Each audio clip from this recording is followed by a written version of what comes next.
नमस्कार दोस्तों, बहुत बहुत स्वागत है मुरारी स्टडी पॉइंट में। इस वीडियो में हम लोग इंटर बोर्ड परीक्षा 2025 के लिए हिंदी का वीडियो लेकर आए हैं, जो कि पार्ट 4 देखेंगे। और पार्ट 4 का नाम है ऑर्डिनरी स्वर। तो ऑर्डिनरी स्वर पार्ट से जितना भी ऑब्जेक्टिव प्रश्न रहेगा तो इस वीडियो के माध्यम से देखेंगे। और यहाँ पे जो तस्वीर दिखाई दे रहा है यही है रामधारी सिंह दिनकर जी, और इन्हीं का चर्चा हुआ है इस पार्ट में। इसलिए इस वीडियो को आप देखकर इस चैप्टर का सभी ऑब्जेक्टिव प्रश्नों को याद कर लीजिएगा, क्योंकि इंटर बोर्ड परीक्षा 2025 के लिए एक एक प्रश्न बहुत ही महत्वपूर्ण प्रश्न है। तो चलिए हम लोग सीधे प्रश्न को देखते हैं। एक नंबर प्रश्न क्या है, नारी और नर एक ही द्रव्य की ढली दो प्रतिमाएं हैं। यह पंक्ति किस शीर्षक पाठ से लिया गया है? तो आप याद रखिएगा ऑर्डिनरी स्वर शीर्षक पाठ से लिया गया है, इसलिए एक का राइट आंसर सी हो जाएगा ऑर्डिनरी स्वर पाठ से। चलिए 2 नंबर प्रश्न को देखते हैं। यह प्रश्न क्या है, दिनकर जी को, देखिए रामधारी सिंह दिनकर जी को ही शॉर्टकट में दिनकर जी बोला जाता है। इस बात को आप ध्यान में रखिएगा। तो चलिए यह प्रश्न को देखते हैं। यह प्रश्न क्या है, दिनकर जी को निम्न में से कौन सा पुरस्कार दिया गया था? तो पद्म भूषण का पुरस्कार दिया गया था, इसलिए 2 का राइट आंसर बी हो जाएगा पद्म भूषण का। चलिए 3 नंबर प्रश्न को देखते हैं। यह प्रश्न क्या है, ऑर्डिनरी स्वर पाठ के लेखक कौन है? ऑर्डिनरी स्वर पाठ के लेखक कौन है? ऑप्शन ए करें नामवर सिंह। नामवर सिंह इसलिए नहीं होगा क्योंकि प्रगीत और समाज पाठ जो 9 है ना, उन्हीं का लेखक है नामवर सिंह। इस बात को मैंने इसको आप साथ में याद रखिएगा। और 9 जो पाठ पढ़िएगा उसका प्रगीत और समाज पाठ है, उन्हीं का लेखक ही नामवर सिंह है। इस बात को आप याद रखिएगा। अब बी नंबर ऑप्शन करें रामधारी सिंह दिनकर, यानी कि यही है ऑर्डिनरी स्वर पाठ के लेखक, इसलिए 3 का राइट आंसर बी हो जाएगा ऑर्डिनरी स्वर पाठ के लेखक कौन है? तो रामधारी सिंह दिनकर जी। चलिए 4 नंबर प्रश्न को देखते हैं। यह प्रश्न क्या है, रामधारी सिंह दिनकर की रचना कौन है इनमें से? उसने कहा था नहीं है, ना जूठन है, ना तिरिश है, या ऑर्डिनरी स्वर पाठ जो है वह रामधारी सिंह दिनकर जी की रचना है, इसलिए 4 का राइट आंसर डी होगा। चलिए 5 नंबर प्रश्न को देखते हैं। यह प्रश्न क्या है, दिनकर जी का जन्म बिहार के किस जिले में हुआ था? दोस्तों आप याद रखिएगा रामधारी सिंह दिनकर जी का जन्म बिहार के बेगूसराय जिले में हुआ था, इसलिए 5 का राइट आंसर बी हो जाएगा बेगूसराय में। चलिए 6 नंबर प्रश्न को देखते हैं। यह प्रश्न क्या है, ऑर्डिनरी ईश्वर में किस गुण का समन्वय है? तो ऑर्डिनरी ईश्वर में नारी और पुरुष दोनों का समन्वय है, इसलिए 6 का राइट आंसर हो जाएगा। नारी और पुरुष कहाँ है? यहाँ पे सी में है, तो राइट आंसर क्या होगा? सी होगा। चलिए 7 नंबर प्रश्न को देखते हैं। यह प्रश्न क्या है, दिनकर जी की पहली काव्य पुस्तक कौन सी है? तो आप याद रखिएगा पहली काव्य जो पुस्तक है वह प्रणभंग है, इसलिए 7 का राइट आंसर डी हो जाएगा प्रणभंग। चलिए 8 नंबर प्रश्न को देखते हैं। यह प्रश्न क्या है, दिनकर जी की पहली कविता किस पत्रिका में प्रकाशित हुई थी? तो दिनकर जी की जो पहली कविता थी वह छात्र सहोदर पत्रिका में प्रकाशित हुआ था, इसलिए 8 का राइट आंसर ए होगा छात्र सहोदर में। 9 नंबर प्रश्न को देखते हैं। यह प्रश्न क्या है, दिनकर जी की पहली कविता कब प्रकाशित हुआ था? दोस्तों आप याद रखिएगा दिनकर जी की जो पहली कविता था वह 1925 में प्रकाशित हुआ था, इसलिए 9 का राइट आंसर बी हो जाएगा 1925 में।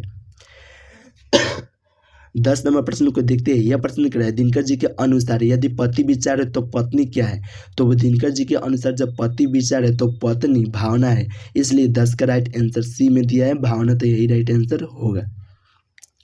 चलिए 11 नंबर प्रश्न को देखते हैं। यह प्रश्न क्या है, बुद्ध और महावीर ने नारियों को कौन सा अधिकार दिए हैं?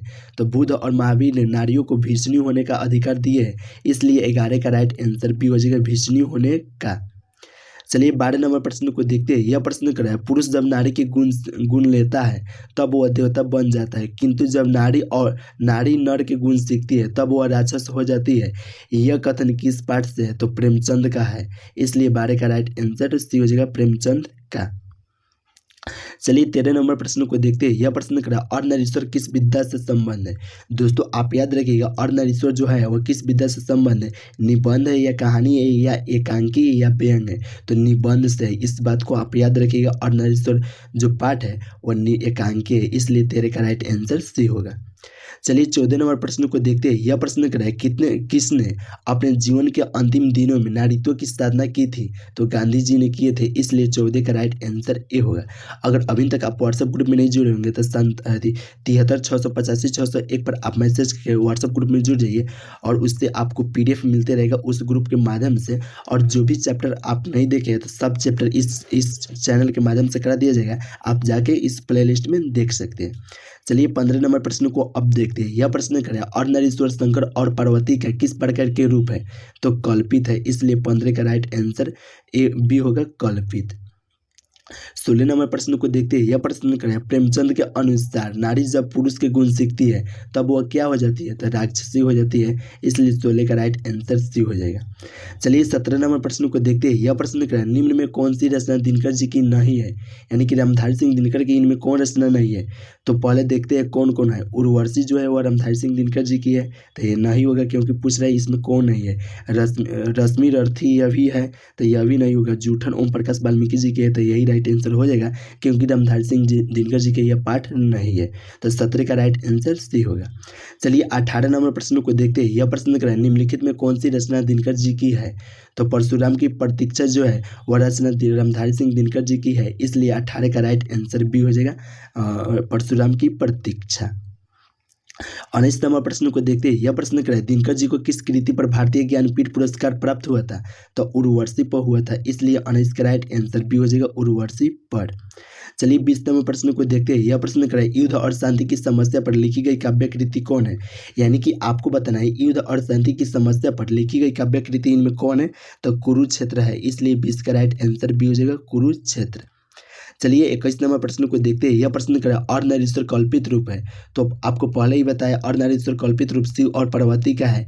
इसलिए 21 का राइट आंसर ए होगा, शिव और पार्वती का। चलिए 22 नंबर प्रश्न को देखते हैं। यह प्रश्न करें, गांधारी थी, यानी गांधारी जो थी वह कौन थी? तो दुर्योधन की माँ थी। इसलिए 22 का राइट आंसर ए होगा, दुर्योधन की माँ। चलिए 23 नंबर प्रश्न को देखते हैं। यह प्रश्न कर रहा है, प्रेमचंद थे, यानी प्रेमचंद क्या थे? कथा गीतकार थे, या कथाकार थे, या फिल्मकार थे, या संगीतकार थे? तो आप याद रखिए प्रेमचंद जो थे वह कथाकार थे। इसलिए 23 का राइट आंसर बी हो जाएगा, कथाकार। चलिए 24 नंबर प्रश्न को देखते हैं। यह प्रश्न करें, रामधारी सिंह दिनकर जी का जन्म कब हुआ था? तो 23 सितंबर 1908 को रामधारी सिंह दिनकर जी का जन्म हुआ था। इसलिए 24 का राइट आंसर ए होगा, 23 सितंबर 1908 को। चलिए 25 नंबर प्रश्न को देखते हैं। यह प्रश्न करें, रामधारी सिंह दिनकर, यानी कि दिनकर इसी को शॉर्टकट में बोलिए, या रामधारी सिंह दिनकर जी किस युग के कवि थे? तो छायावधोत्तर युग के कवि थे।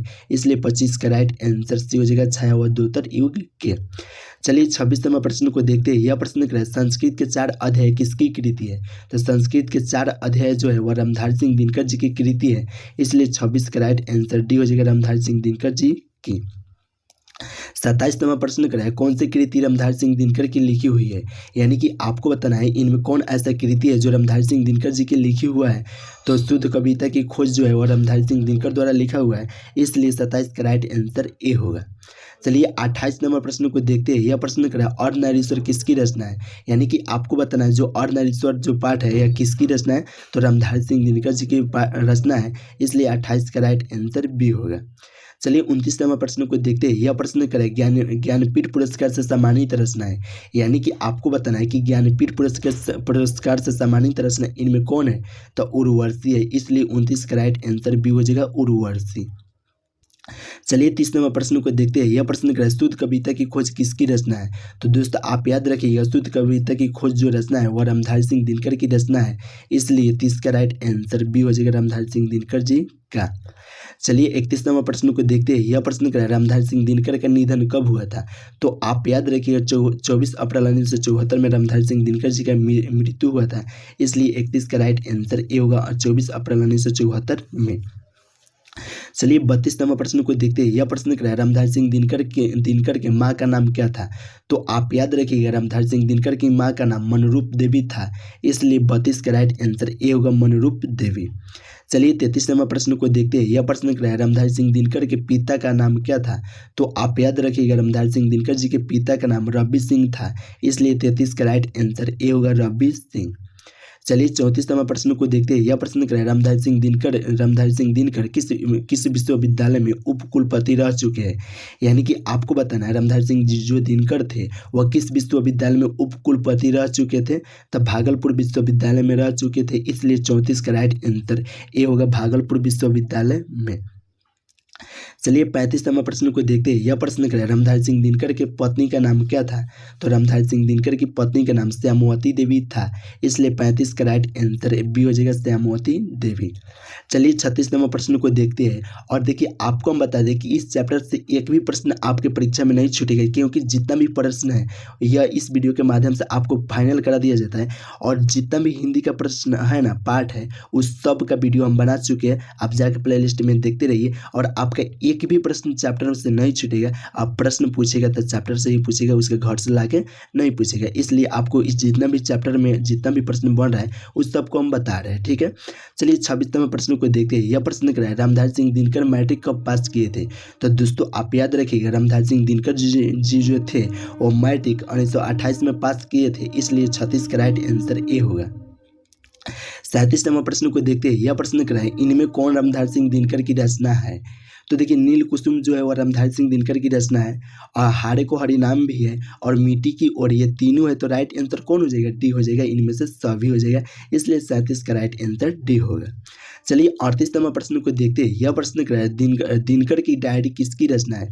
दोस्तों आपको बता दें जो दिनकर की डायरी है ना, ये किसकी रचना है? तो रामधारी सिंह दिनकर की ही रचना है। इस बात को आप याद रखिएगा, यह बहुत इंपॉर्टेंट प्रश्न है। चलिए 39 नंबर प्रश्न को देखते हैं। यह प्रश्न कर रहा है पद्मभूषण एवं कई अलंकारों से सम्मानित कवि कौन है इनमें? तो रामधारी सिंह दिनकर जी है, इसलिए 39 का राइट आंसर डी होगा। चलिए 40 नंबर प्रश्न को देखते हैं। यह प्रश्न कर रहा है प्रणभंग किसकी रचना है?